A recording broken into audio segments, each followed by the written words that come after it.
பொருளோடு புகழைத் தந்து போற்றிடும் வாழ்வைத் தந்து வருங்காலம் அனைத்தும் செல்வம் வரும் காலம் ஆக்கி வைத்து பெருமைகள் வழங்க வேண்டும், பேரருள் கூட்ட வேண்டும்.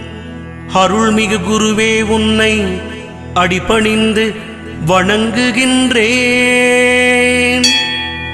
வருடம் ஓர் ராசி வீதம் வட்டமாய் சுழன்று வந்தே தருகிற பலனை நாங்கள் தங்கமாய் ஏற்றுக்கொள்வோம்.